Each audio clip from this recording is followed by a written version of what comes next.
আসসালামু আলাইকুম। কি অবস্থা? সবাই কেমন আছেন? আশা করি সবাই ভালো আছেন। আমি আপনাদের দয়ায় ভালো আছি। এই যে প্রচণ্ড রোদ্রে বৃষ্টির পরে 2-4 দিন বৃষ্টির পরে আজকে রোদ্র উঠছে, তাই লেবু বাগানে আসলাম লেবু উঠানোর জন্য। দেখেন লেবু কিভাবে পেকে রইছে, জায়গায় জায়গায় কি অবস্থা লেবু। এইগুলো এই যে অল্প একটু জায়গা থেকে উঠাইলাম, ওইদিকে আরো দেখেন এই অবস্থা লেবু। এই যে দেখেন লেবু উঠাইছি জায়গায় জায়গায়, এখানে লেবু উঠাই রাখছি। আবার এদিকে আছে গাছ ভর্তি লেবু।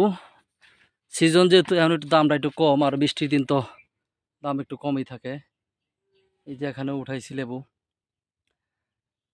লেবু উঠাইতে যে কাঁঠার গায়ে খাইতে খাইতে জীবন তেজপাতা। যারাই লেবু চাষ করেন আগে ভাইবা চিন্তা নিবেন যে লেবুর কাঁটার গায়ে খাওয়া যাবে কিনা। লেবুর কাঁটার গায়ে খাইয়া অস্থির। এই যে এই সাইডটা দিয়ে উঠাইছিলাম অল্প কিছু লেবু। গাছে গাছে তো খালি লেবু আর লেবু, আর যে জঙ্গল হয়ে রয়েছে জঙ্গল পরিষ্কার করি আর এসে লেবু লেবু উঠাই। এই এক সাইড দিয়া এই অল্প একটু লেবু থেকে প্রায় 2 পনের উপরে লেবু উঠাইছি। এই যে কাফিলা গাছ সাইডে দিয়া এগুলো একবার জঙ্গল হয়ে রয়েছে, অল্প একটু পরিষ্কার করছি। এই দেখেন এই সাইডটা একটু পরিষ্কার করে এই নিচে দিয়ে এখান থেকে কিছু লেবু উঠাইছি। আর আর উনি হচ্ছে আমাদের এলাকার মমিন ভাই। ডাইল দা খায় লাইল দা হাতে, কোনো ঝামেলাত নাই। এই যে গরুর জন্য বস্তা নিয়ে আইছে ঘাস কাটার জন্য, কিছু ঘাস কাটছে, তো আমি ডাইকা নিয়ে কিছু লেবু দিলাম যে আপনি নিজে হাতে কিছু লেবু নিয়ে যান, যেহেতু ভালো রোদ উঠছে শরবত বানায় খাইতে পারবেন। বলতেছে বাসায় চিনি নাই। চিনি আমি কিনে দিতে পারি, আমি লেবু আছে লেবু দিছি আমার। গতকালকে আমার এক বন্ধু সিঙ্গাপুর থেকে আইছে ঈদের আগে, তো আমার লগে সাক্ষাৎ হয় না, আমি যেহেতু অন্য জায়গায় ছিলাম। তারপরে ও আসলো, ওরে মাঠে দিয়ে নিয়ে আইছি মোটরসাইকেল রাস্তায় রাখিয়া।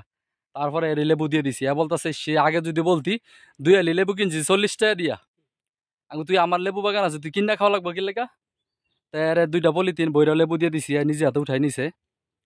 তারপরে আরেকজন ছিল এলাকার জামাই, ওনারও পাইছি। আমাকে জামাই চলেন লেবু নিয়ে যান, যেহেতু আমার লেবু বাগান আছে, আপনারা লেবু এনে খাইবেন। কয়টা খাইবেন? গাছ ভর্তি সিডলেস লেবু, এত লেবু আল্লাহ দিছে।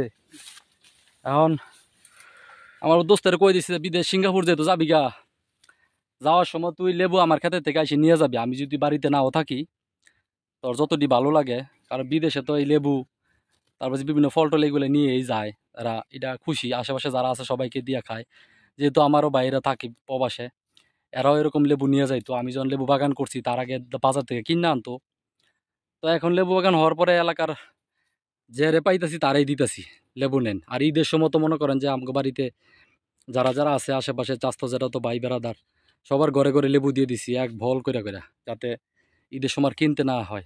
এমন ভাই অনেক ঘাস কাটতেছেন, যে কিরকম লাগতেছে? রোদ্র তো কোন রৌদ্র করা, খুব রৌদ্র করা, রোদের ক্লান্ত হয়ে যেন বসে আছি। সকালে নাস্তা করেছেন? হ্যাঁ, কি দিয়ে নাস্তা করছেন? নাস্তা করছি ভাই কচুর শাক আর পান্তা ভাত। মাশাআল্লাহ, কচুর শাক, বিআইপি শাক। তো ওই যে সহজ সরল মানুষ নামাজ কালাম পরে চিল্লাই যায়, দিনের পথে চলার চেষ্টা করে। ওদিনকে কচু নিয়ে গেছিল বাজারে, বলে সস্তা দিকে বৃষ্টি দেখে বিক্রি করতে পারছে না, পরে ওইখানে গাছের নিচে বলে তুই আইছে। আছে কচু। যাই হোক, সবাই সবার জন্য দোয়া করবেন, সবাই সবার সাথে থাকবেন। আমার লেবুগুলো এখন কিছু ইয়া করবো, প্রসেসিং করে তারপরে ওই সাইডে নিয়ে বাড়িতে যাইতে হবে। বাড়িতে আবার একটু কাজ আছে। সবাই ভালো থাকবেন আর সবাই আমাদের পাশে থাকবেন, মমিন ভাইয়ের পাশে থাকবেন। সবাই চ্যানেলটা সাবস্ক্রাইব করে দিবেন। সবার জন্য দোয়া ভালোবাসা। আল্লাহ হাফেজ, টাটা। মমিন ভাই টাটা। অনেকটি লাইট দিবেন, লাইট আছে অনেক কালো থাকে।